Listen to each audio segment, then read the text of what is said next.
在之前的影片中，我们聊过了密勒日巴尊者传奇的一生，看到了他是如何从一个背负人命的黑魔法师蜕变成为了大成就者。但在他漫长的修行和传法途中，还发生过许多精彩的故事。这些故事呢，都被收录在了密勒日巴10万歌里。那么本期的内容呢，就是在这本歌集中精选出几个有代表性的小故事。那就让我们换个角度，再看看这位大成就者在修行的路上都经历了些什么吧。这个故事发生在尼泊尔的边境，当时密勒日巴在一个山洞里闭关修行。有一天呢，他在专心禅修的时候，突然就听到远处传来一阵嘈杂声，紧接着一只黑色的公鹿就像疯了一样冲到了他的面前。这只鹿浑身都在发抖，眼神里充满了恐惧。密勒日巴看着这只受惊的鹿，心里就想，他本应在山野间自由地奔跑，现在却承受着死亡带来的恐惧。我要保护他，不光是救他的命，还要救他的心。于是密勒日巴就对着这只鹿唱了一首平息惊恐之歌。拥有众生形体的黑鹿，你头上的角本来是为了装饰和威风，现在却成了挂住荆棘的累赘。你的黑色身体本来是为了隐蔽，现在却成了被追逐的目标。不要害怕，也不要慌张，在密勒日巴身旁没有任何危险会降临，这儿就是你的避风港。这歌刚唱完，黑鹿眼中的恐惧就消失了，他还流下了眼泪，舔着尊者的衣服，然后就安静地趴在了密勒日巴的身旁。但是真正的危机才刚刚开始。没过多久，一只脖子上戴着红色项圈的猎狗就咆哮着冲了过来。这只狗伸着舌头，牙齿也露在外面，眼神里充满了愤怒和杀意。密勒日巴看到这只充满杀气的狗就又唱了一首歌。拥有狼一般凶猛外表的猎狗，你满口的利齿本是为了捕食，却成了制造罪业的武器；你敏锐的感官本是为了生存，却成了追踪死亡的工具。你的愤怒只会把你带向更深的地狱。看着我，我是瑜伽士密勒日巴，在我的慈悲光辉下没有仇恨。结果这只原本要撕碎黑鹿的猎狗，竟然收起了獠牙，温顺地走到密勒日巴的面前，像黑鹿一样也趴在了他的身旁。但这事还没完，又过了一会儿，一名猎人也跑进了山洞里。他背着弓箭，腰里挂着刀，同样杀气十足。他本以为这会儿自己的猎狗正在撕咬黑鹿，结果眼前的场面让他感到惊讶。他的狗和那只鹿一左一右地趴在骨瘦嶙峋的瑜伽士身旁，就像是一家人一样。这猎人就很生气他就感觉自己被耍了，心想这个瑜伽士肯定是用了什么妖法把他的狗给迷住了，然后就指着密勒日巴骂到，你这个像鬼一样的疯子，你把我的狗怎么了？你一定是给他们施了什么迷魂咒，既然你能保护他们，我看你能不能保护你自己。紧接着就拉满了弓，对着密勒日巴的心口射出了一支毒箭。但奇怪的是，那支箭竟然没有射中，而密勒日巴连眼皮都没眨一下，就平静地看着猎人说，你有的是时间射箭，但是你先听我唱首歌吧。然后密勒日巴就唱了一首致猎人贡多多杰之歌。那这首歌的内容是，你虽然长着人的身体，却干着罗刹鬼的事儿，你拥有人身，却把它用来制造地狱的因。看看你的狗和这只鹿，连畜生都能感应到慈悲，难道你作为人类心肠比畜生还硬吗？你这一箭射出来，射杀的不是我，而是你自己解脱的机会。猎人听着密勒日巴的歌声，再看着眼前安详的画面，回想自己杀戮的一生，突然感到一阵恐惧和悔恨。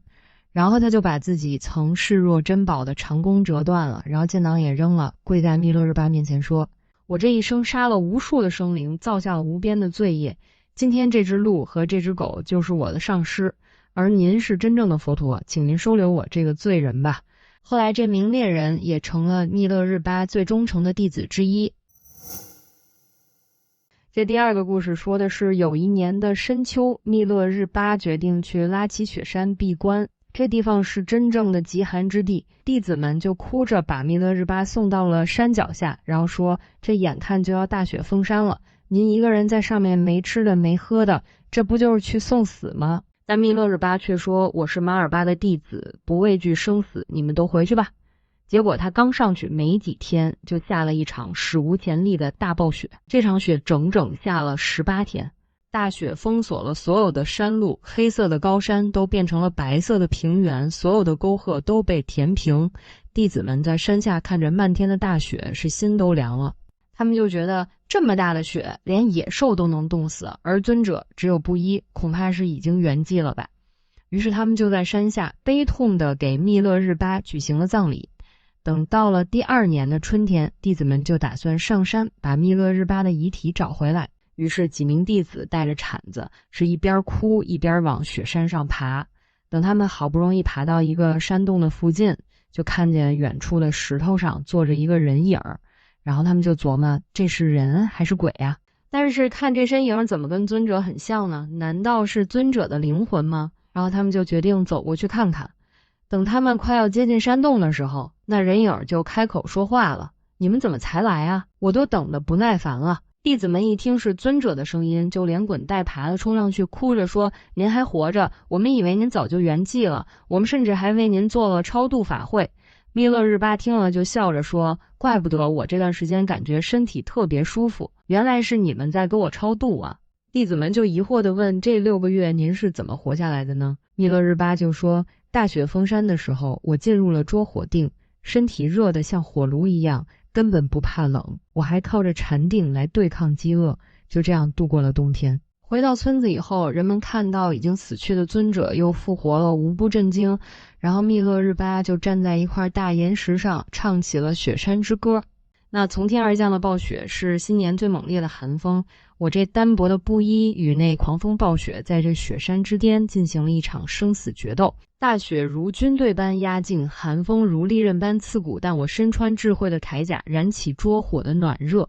雪花落在我身上，化作了甘露水，寒风吹在我身上，变成了舒适的微风。我以定力战胜了风雪，我以禅悦战胜了饥饿。这一战瑜伽士赢了，这一战证明了修行的力量。我是那老巴的传人，我身披虎皮，我从未像狐狸一样逃跑。听了前面2个故事，您可能觉得密勒日巴也就是生存能力强点儿，感化个动物什么的。但是接下来的第3个故事，那可是真正的神仙打架。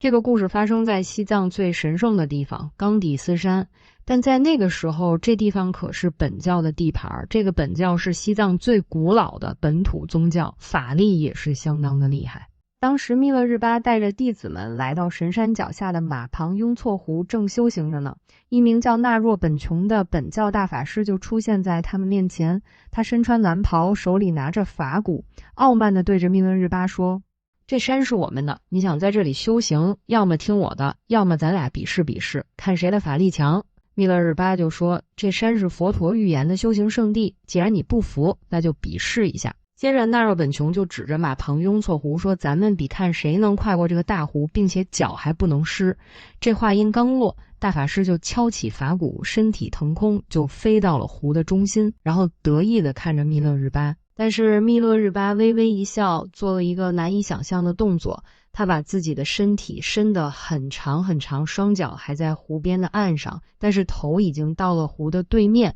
他的身体就像一座桥一样横跨了整个湖面。纳若本琼也是看得目瞪口呆，但是他并不服气，又对密勒日巴说：“咱们再来比绕山。”就是密勒日巴顺时针，纳若本琼逆时针的绕着山往上走，然后2人在半路相遇了，是互不相让，甚至在狭窄的山路上用神力互相推挤。据说现在的冈仁波齐峰啊，还能看到当年他俩斗法时留下的脚印和手印。这俩人正斗着呢，天上就突然下起了大雨，纳若本琼就用手印搭了个临时的雨棚，他正得意着呢，就看到密勒日巴用神力把前方的山切开了一道口子，直接就钻进了山体里去避雨。等到雨过天晴后，纳若本琼还是不服气，又对密勒日巴说：“咱们一局定胜负，谁能在明天太阳升起的时候先登上冈底斯山的最高峰，那谁就是那个神山的主人。”然后就在当天的深夜，纳若本琼骑着他的法鼓，像一只绿色的大鸟一样飞向山顶。密勒日巴的弟子看到这一幕，就着急地对密勒日巴说：“尊者呀，你快醒醒吧，人家都飞到那半山腰去了，您还在睡觉呢。”密勒日巴是睡眼惺忪地说：“急什么呀，让他先飞一会儿吧。”等到太阳快升起来的时候，密勒日巴才慢悠悠地坐起来。就在太阳的第一缕光线照向山顶的那一刻，这个奇迹就发生了。纳若本琼这边骑着鼓拼命地往前飞，眼看就要登顶了，而密勒日巴是直接乘着太阳的第一缕光线，化作一道光，瞬间就来到了山顶。纳若本琼抬头一看，刚才还在山脚下的密勒日巴已经坐在了山顶上，这一分神儿，脚下的法鼓突然失控了，就从空中摔了下来，这一下也彻底的折服了。第4个故事讲的是密勒日巴游历的时候，在一条小溪边碰见了一个打水的姑娘，这姑娘叫巴达本，是当地首富的女儿，长得非常漂亮，身上穿着昂贵的丝绸藏袍，也戴满了珍贵的宝石和金银首饰。密勒日巴就走过去准备讨口水喝，结果这个巴达本是一脸嫌弃，捂着鼻子就说：“你快走开，你这副脏样子，别弄脏了我的水勺，也别弄脏了溪水。”然后还说像你这样的人活着有什么意思，既没有钱也没有地位，连狗都不如，如果我下辈子变成你这样，我宁愿现在就跳河淹死。密勒日巴听到他这么说，不但不生气，还微笑着对他说：“美丽的姑娘，你觉得自己很富有很幸福，而我很可怜是吗？但在我眼里，你才是那个可怜的人。”巴达本一听是更嫌弃了，就说：“你这个乞丐还说我可怜吗？我有无数的牛羊，穿不完的绸缎，你有什么？”密勒日巴就说：“我有一样东西是你这些珠宝永远买不到的，那就是内心的无畏和自由。”然后就唱了一首歌，内容是：“你以穿丝绸为乐，我以内心的着火为乐；你以佩戴珠宝为乐，我以内心光明为乐。姑娘呀，你的快乐依赖外物，一旦失去就会很痛苦，而我的快乐永远都不会枯竭。”这些话让巴达本愣在原地，但他还是嘴硬地说：“我现在年轻貌美，大家都喜欢我，这就是我的快乐。”接着密勒日巴又唱起了无常之歌，看着你现在如花朵般娇艳的脸庞，很快就会布满蜘蛛网般的皱纹；看着你那直挺如玉树的身体，很快就会像弯弓一样佝偻；看着你那满头乌黑亮丽的长发，很快就会变得像干枯的百草；看着你那明亮如星的眼睛，很快就会变得浑浊流泪。当你死的时候，你心爱的珠宝带不走一颗，你昂贵的丝绸带不走一片，你骄傲的身体将被扔在荒野，被鸟兽撕咬，变成一堆白骨。到那时，你今天的傲慢又有什么用呢？这一字一句就像是恐怖的预言一样。巴达本仿佛看到了自己衰老死亡的画面，他也终于明白了，眼前这个人啊，并不是乞丐，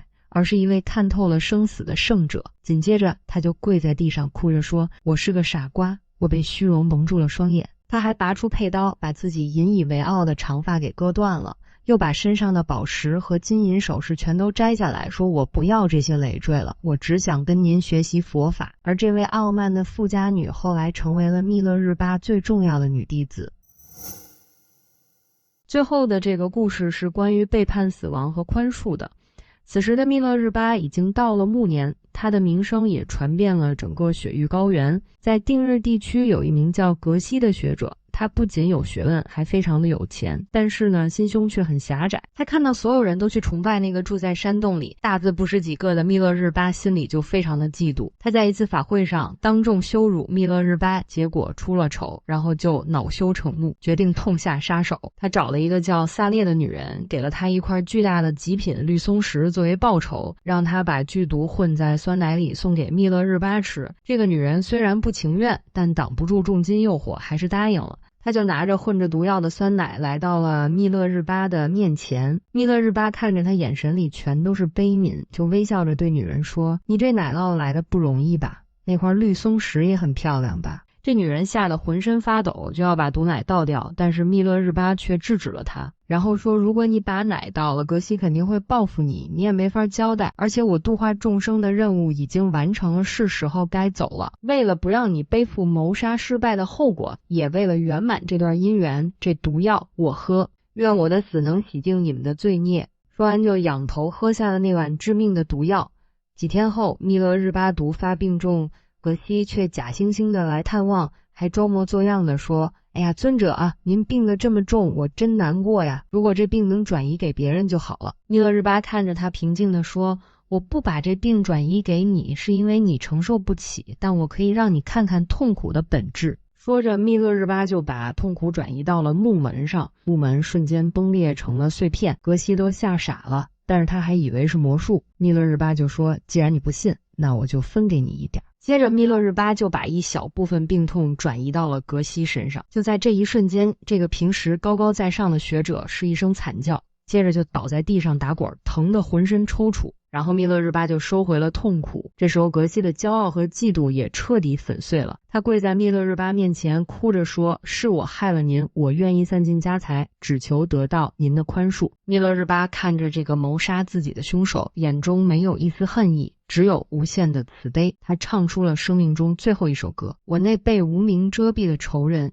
如果没有你的伤害，我怎么圆满这最后的功德？愿我献出生命的善业能净化你的罪恶，愿我们在清净的刹土重逢。那时候我不仅是你的受害者，更是你的引路人。不久之后的一个早上，密勒日巴尊者安详地圆寂了。据说那天呢，天空中出现了无数的彩虹和花雨，迎接这位伟大的圣者回归。以上就是密勒日巴10万歌中的5个故事。这些故事也印证了一个真理，就是无论身处怎样的环境，面对怎样的困难，内心的力量永远是最强大的武器。那么今天的故事就讲到这里，非常感谢您的收听和收看，我们下次再见。